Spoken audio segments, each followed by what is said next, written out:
పుస్తకాలు తెరిచి కీర్తనలు 9వ కీర్తన 10వ వచనము, యెహోవా నిన్ను ఆశ్రయించు వారిని నీవు విడిచిపెట్టు వాడవు కావున నీ నామం ఎరిగిన వారు నిన్ను నమ్ముకొందురు. Praise the lord. మన దేవుడు మనల్ని ఎన్నడూ ఎప్పుడు కూడా విడిచిపెట్టేవాడు కాదు. ఆయనను ఆశ్రయిస్తున్నాము, ఆయన్ని మనం వెతుకుతున్నాము. ఉదయకాలపు ప్రార్థనలో కానీ, ఇలాంటి వాగ్దానాలు వినే విషయంలో కానీ, రాత్రికాలపు ప్రార్థనలో కానీ, ప్రతి విషయంలో కూడా ఆయనను ఆశ్రయిస్తున్న ప్రతి ఒక్కరిని కూడా ఆయన ఎన్నడూ ఎప్పుడు కూడా విడిచిపెట్టేవాడు కాదు. అబ్రహాము పిల్లలు లేని వారిగా ఉండిపోతున్నారని దేవుడు వదిలిపెట్టేశాడా, విడిచిపెట్టాడా? ఎన్నడూ అబ్రహాము వదిలిపెట్టలేదు. నిజంగా దేవుడు ఆ కుటుంబాల పట్ల అద్భుత కార్యమే జరిగించాడు కదా. మోషే జీవితాంతము తన పుట్టినప్పటి నుంచి ఎన్నో కష్టాలను అనుభవిస్తున్నా సరే నైలు నదిలోనే ఉండిపోయాడు. అంటే మోషే ఎప్పుడూ కూడా తన జీవితం అక్కడితోనే ఆగిపోలేదు. యోసేపును కొట్టి బావిలో పడేశారు, గోతిలో పడేశారో అక్కడితోనే తన జీవితం ఆగిపోయిందా? దేవుడు ఆ కుటుంబాలను వదిలిపెట్టేశాడా, విడిచిపెట్టాడంటే ఎన్నడూ ఎప్పుడు కూడా వదిలిపెట్టలేదు. ఎస్తేరు బానిసతో బ్రతుకులో ఉంటున్నా, హన్నా గొడ్రాలుగా ఉంటున్నా సరే, షడ్రకు మేషకు అబేద్నెగోలు అగ్నిగుండంలో పడేస్తున్నా సరే, దానియేలు సింహాల బోన్లో పడేసినా, భర్తిమై గుడ్డివాడిగానే తన జీవితాంతం ఉండిపోయాడా, వీళ్ళందరూ కూడా దేవునిని ఆశ్రయించారు గనుక దేవుడు ఎన్నడూ ఎప్పుడు కూడా వీళ్ళని విడిచిపెట్టకుండా నడిపిస్తూనే ఉంటున్నాడు. ఈరోజు మీరు ఆయన నామాన్ని తెలుసుకున్నారు, ఆయనను విశ్వసిస్తున్నారో, చెప్పిన ప్రకారంగా మీరు నడుచుకుంటున్నారో, ప్రార్థనలో, విశ్వాసంలో, నమ్మికలో, దేవుని వెతుకుటలో, ఆరాధించుటలో, దేవుని నామాన్ని గణపరచుటలో, మీ పాపాలన్నీ దేవుని సన్నిధిలో ఒప్పుకునే విషయం అంతట్లో మీరు సంతోషంగా, ఆనందంగా ప్రభు నామాన్ని గణపరిచే వారిగా ఉంటున్నారో, మీరు నమ్మండి, ఆయన యందు విశ్వసించండి. దేవుడే గొప్ప కార్యాలు మీ కుటుంబాల పట్ల జరిగిస్తాడో. లాజరు సమాధిలోనే ఉండిపోలేదండి. ఎప్పుడైతే వీరందరూ వారి జీవితాన్ని మార్చుకుని, నీవే నాకు దిక్కు ప్రభువా, నీవే నాకు ఆశ్రయము నాయనా, ఇహలోకంలో నేను దేనిని నమ్ముకోవట్లేదు ప్రభువా, కేవలం నీవే ఆశ్రయమని, నీవే నాకు కేడమని, నీవే నాకు అత్యాస్పదమని, నీవైపే నేను చూస్తున్నాను ప్రభు అంటే వీళ్ళందరూ ప్రార్థన చేస్తూ వారి మనస్సులోకి సర్వోన్నతులైన దేవుని ఆహ్వానించారో.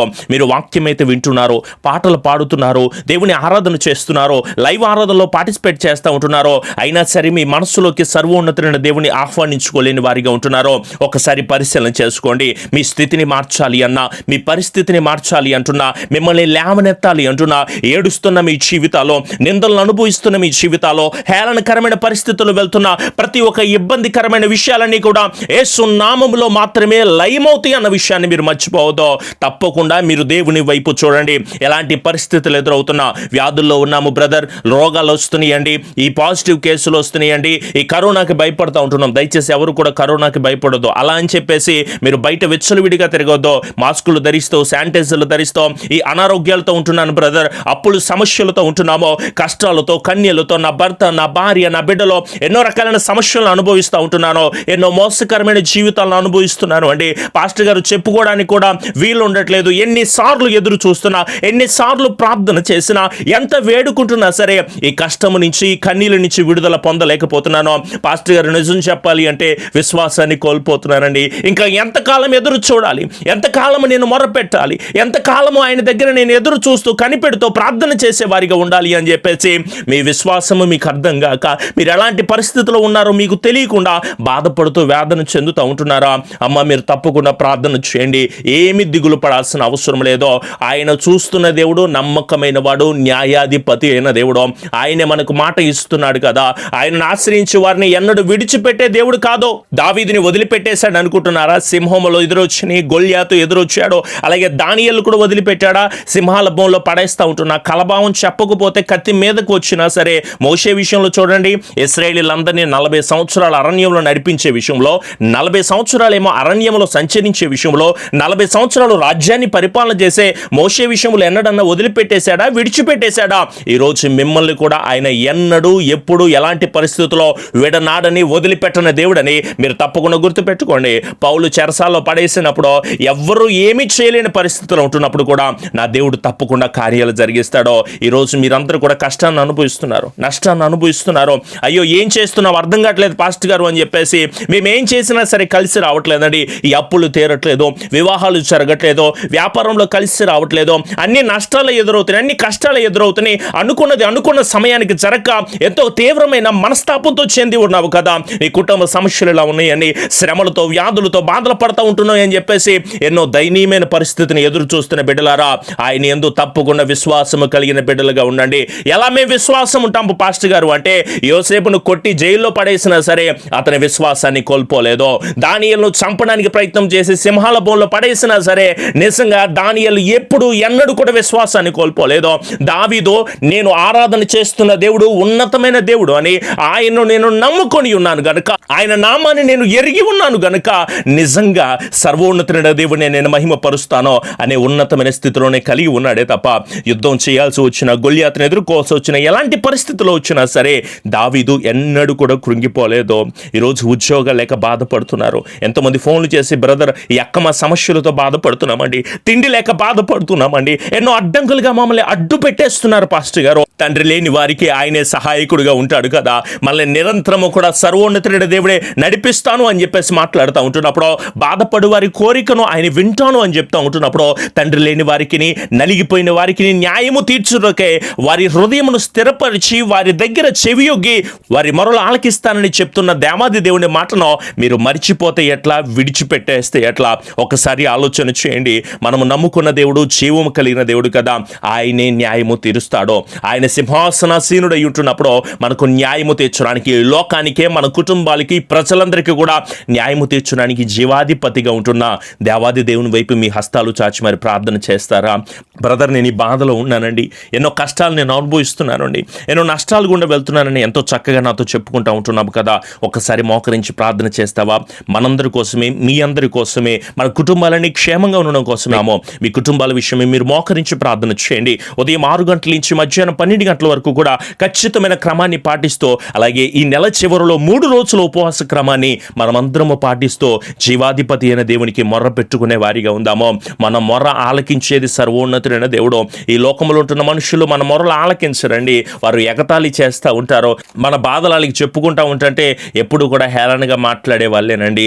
కానీ జీవము కలిగిన దేవుడు మనకి తోడై ఉంటున్నప్పుడు మన కన్నీరుని ఆనందంగా మారుస్తాడు, అంధకారమైన జీవితాన్ని వెలుగుగా మారుస్తాడు కదా. మన బ్రతుకుని మార్చేది ఆయనే, మన జీవితాన్ని మార్చేది ఆయనే, మూసుకుపోయిన ప్రతి ద్వారాన్ని తెరవగలిగింది ఆయనే, మన స్థితిని మార్చగలిగిన దేవాది దేవుని వైపు గనక మీరు ప్రార్థన చేస్తే గొప్ప జయాన్ని మీరు తప్పకుండా పొందుకుంటారు. రండి నాతో పాటు కలిసి ఏకీభవించి ప్రార్థన చేస్తారా? చక్కగా మీరందరూ కూడా కలిసి మీ ఇంట్లో ఉంటున్న ఒక ఆయిల్ డబ్బా తీసుకుని కలిసి ప్రార్థన చేద్దాము. అందరూ చేత్తో పట్టుకొని మీరు ఎక్కడైతే ఉంటున్నారో ఆయా స్థలాల్లోనే మోకరించి ప్రార్థన చేయండి. కృపాసత్య సంపూర్ణుడా మా గొప్ప దేవ, మీ ఘనమైన శ్రేష్టమైన నామాన్ని బట్టి మీకు లెక్కలేని స్తుతులు స్తోత్రములు ఆయన. ఈ సమయకాలం ముందు మీ వాక్యము ద్వారా మరొక రోజు మరొక సమయకాలం ముందు మీరు మాతో మాట్లాడిన విధానం బట్టి మీకు లెక్కలేని స్తుతులు స్తోత్రములు ఆయన. అవునయ్యా, మిమ్మల్ని ఆశ్రయించు వారిని మీరు ఎన్నడూ విడిచిపెట్టేవారు కాదు ప్రభు. ఆయన మీ నామాన్ని ఎరిగి ఉన్నాము కనుక ప్రభు మిమ్మల్ని నమ్ముకున్నాము నాయన. ఈ లోకంలో ఎవరిని నమ్ముకోలేదు. మనుషులను ఆశ్రయిస్తే మాకు ఏ స్వస్థత కలదు, ఏ విడుదల కలగదు, ఏ ఆశీర్వాదం కలగదు. కానీ మిమ్మల్ని నమ్ముకున్న బిడ్డలు మీరు ఎన్నడూ విడిచిపెట్టని దేవుడని పూర్తి విశ్వాసంతో మిమ్మల్ని వెతుకుతూ ఉండగా బిడ్డల పట్ల గొప్ప కార్యాలు మీరు జరిగించండి ప్రభువ. వైద్యులకు, పోలీసులకు, కార్మికులకు, ప్రభుత్వాలకు మంచి జ్ఞానాన్ని మీరు దయచేయండి. అప్పుల బాధ నుంచి విడుదల మీరు దయచేయండి. అనారోగ్యాల నుంచి నెమ్మది బిడ్డలకు దయచేయండి. తాగుడు జీవితం నుంచి, వ్యభిచార జీవితం నుంచి, పాప సహితమైన కార్యాల నుంచి, ఎన్నో కోర్టు సమస్యలతో బిడ్డలు బాధలు పడుతూ ఉంటున్నప్పుడు ప్రభువ వారికి మంచి జ్ఞానమును, శక్తిని, ఆశీర్వాదాన్ని, కృపను వారి కుటుంబాలను మీరు అందించి దీవించి బలమును దయచేయండి ఆయన. మందిర నిర్మాణాల విషయంలో మీ సహాయాన్ని మీరు దయచేయండి ప్రభువ. నీ బిడ్డలు ఎంతగానో ఎదురు చూస్తున్న ప్రతి కార్యాల్లో ప్రభువ మీ అద్భుతమైన విషయాలు జరిగించి స్థిరపరిచి కృప దయచేసి ఆశీర్వదించండి ఆయన. మీ యందు విశ్వాసము కలిగిన బిడ్డలను మీరు ఎన్నడూ వదిలిపెట్టరో అదే విశ్వాసముతో, నమ్మికతో ముందుకు సాగుతూ ఉండగా బిడ్డల పట్ల గొప్ప కార్యములు మీరు జరిగించి ఆశీర్వదించమని ఉదయకాలపు లైవ్ ఆరాధనలు మీరు మాకు తోడై ఉండండి ప్రభువ. రాత్రికాలపు కుటుంబ ప్రార్థనలు మీరు మాకు తోడై ఉండండి. అనుదిన వాగ్దానాలను ప్రభువ మేము కాకుండా అనేకులు బలపరచబడానికి మీ కృప దయచేసి దీవించి ఆశీర్వదించమని, విన్న చెవులను ధన్యులుగా మార్చి కృపతో క్షేమముతో బిడ్డలను నడిపించి ఆశీర్వదించి బలపరిచి నీ బిడ్డలు ప్రభువ వారికి ఏ స్వస్థత కావాలో, ఏ విడుదల కావాలో, ఏ ఆశీర్వాదం కావాలో యేసు నామములో దాన్ని గద్దిస్తూ ఉండగా ప్రభువ విడుదల మీరు దయచేసి దీవించి ఆశీర్వదించమని, నీ బిడ్డల మీద పనిచేస్తున్న ప్రతి ఒక్క దురాత్మ శక్తులు కూడా పూర్తి విడుదల దయచేసి, అది కోపం అనే ఆత్మ, అసూయ అనే ఆత్మ, వ్యర్థమైన విషయాల్లో, పాప సహితమైన ప్రతి కార్యాలను కూడా యేసు నామములో బంధిస్తూ ఉండగా ప్రభువ అడ్డంకులుగా ఉన్న ప్రతి ఒక్క దాన్ని కూడా నీ బిడ్డలు రిసీవింగ్ను పొందుకొని జయాన్ని పొందుకోవడానికి మీ కాపుదల, దీవెన, ఆశీర్వాదం బిడ్డలకు మీరు దయచేయమని మా ప్రియ రక్షకుడైన యేసు నామములో అడుగుచున్నాము తండ్రి. ఆమెన్. మీ ప్రార్థన అవసరతలు మాకు తెలియచేయండి. తప్పకుండా వాటన్నిటి విషయం ఎల్లప్పుడు కూడా ప్రార్థన చేసేవారిగా ఉంటాము. అలాగే ఈ ఛానల్ని సబ్స్క్రైబ్ చేసుకోండి. మీ స్నేహితులకి, బంధువులకి తప్పకుండా ఈ వాక్యాన్ని వాళ్ళకి కూడా తెలియచేయండి. ప్రతిరోజు ఉదయకాల సమయం ముందు 6 గంటలకి ఉదయకాలపు దేవుని స్వరం అనే కార్యక్రమం వస్తుంది, లైవ్ కార్యక్రమం. తప్పకుండా మీరందరూ కూడా వీక్షించండి. మనమందరం కలిసి ప్రతి కుటుంబం గురించి ప్రార్థించే వారిగా ఉందాము.